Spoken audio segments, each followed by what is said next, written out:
মান। আজ আমাদের নীরব ধ্যানের নির্দিষ্ট বাইবেলের অংশ হল যাত্রা পুস্তক ৯ অধ্যায় ১৩ থেকে ২৬। প্রিয় ভাই বোনেরা, এই অংশ থেকে আমরা কিছু শিক্ষা গ্রহণ করতে চাই এবং এখানে আমরা দেখতে পাই মিশরের উপর সপ্তম আঘাত হিসেবে শিলাবৃষ্টি নেমে আসে। কিন্তু এই ঘটনার মধ্যেও ঈশ্বরের বিচার যেমন প্রকাশিত হয়েছে, তেমনি তার অনুগ্রহ প্রকাশিত হয়েছে। প্রথমত আমরা দেখি ঈশ্বর সর্বশক্তিমান। সদাপ্রভু ফরৌনকে বললেন, পৃথিবীতে আমার সমতুল্য আর কেহ নাই, যা আমরা ১৪ পদে দেখতে পাই। ফরৌন নিজেকে শক্তিশালী রাজা মনে করত, কিন্তু ঈশ্বর দেখিয়ে দিলেন যে মানুষের ক্ষমতা সীমিত আর ঈশ্বরের ক্ষমতা অসীম। আজও আমরা অনেক সময় নিজেদের শক্তি, জ্ঞান, সম্পদ এগুলোর উপর নির্ভর করি, কিন্তু এই ঘটনা আমাদেরকে স্মরণ করিয়ে দেয় যে সকল ক্ষমতার উপরে ঈশ্বর আছেন। এবং দ্বিতীয়ত আমরা দেখি ঈশ্বর বিচার করার আগে সতর্ক করেন। ঈশ্বর শিলাবৃষ্টি পাঠানোর আগে মানুষ ও পশুদের ঘরে নিয়ে আসতে বলেছিলেন। যারা ঈশ্বরের বাক্যকে গুরুত্ব দিয়েছিল তারা রক্ষা পেয়েছিল, আর যারা অবহেলা করেছিল তারা ক্ষতিগ্রস্ত হয়েছিল। এর মাধ্যমে আমরা শিখি ঈশ্বর বিচার করার আগে মানুষকে সুযোগ দেন। তিনি চান না কেউ ধ্বংস হোক, বরং সবাই তার দিকে ফিরে আসুক।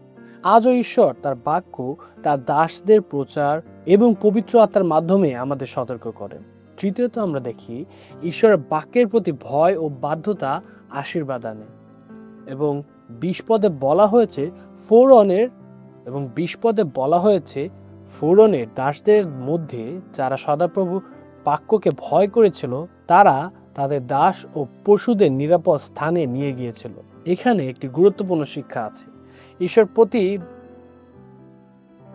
ঈশ্বরের প্রতি ভয় মানে আতঙ্ক নয়, বরং তার প্রতি শ্রদ্ধা ও বাধ্যতা। যারা ঈশ্বরের বাক্য শুনে কাজ করেছিল তারা রক্ষা পেয়েছিল। একইভাবে আমরা যখন ঈশ্বরের বাক্য অনুযায়ী জীবনযাপন করি তখন তিনি আমাদের পরিচালনা ও রক্ষা করেন। এবং চতুর্থত আমরা দেখতে পাই ঈশ্বর তার জনগণের জন্য পার্থক্য সৃষ্টি করেন।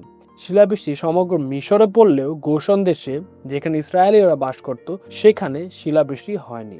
এটি আমাদের শেখায় যে ঈশ্বর তার সন্তানদের জানেন এবং তার প্রতি বিশেষ যত্ন নেন। এর মানে এই নয় যে বিশ্বাসীদের জীবনে কখনো সমস্যা আসবে না, কিন্তু সমস্যার মধ্যেও ঈশ্বর তাদের সঙ্গে থাকেন এবং তার উদ্দেশ্য পূরণ করেন। এবং এই ঘটনার মাধ্যমে আমরা ৩টি বিষয় মনে রাখতে পারি। ঈশ্বর সর্বশক্তিমান। ঈশ্বর তার বিচার করার আগে সতর্ক বার্তা দেন। যারা ঈশ্বরের বাক্য মানে তারা তার আশীর্বাদ ও সুরক্ষা লাভ করে। আজ আমরা নিজেদের পরীক্ষা করি। আমরা কি ফরৌনের মতো ঈশ্বরের কথা অগ্রাহ্য করছি, নাকি সেই দাসদের মতো ঈশ্বরের বাক্য শুনে বাধ্য হচ্ছি? আসুন আজ আমরা বলি যেন আমরা নম্র হৃদয়ে ঈশ্বরের বাক্য গ্রহণ করি এবং তার ইচ্ছার পথে চলি। আমেন।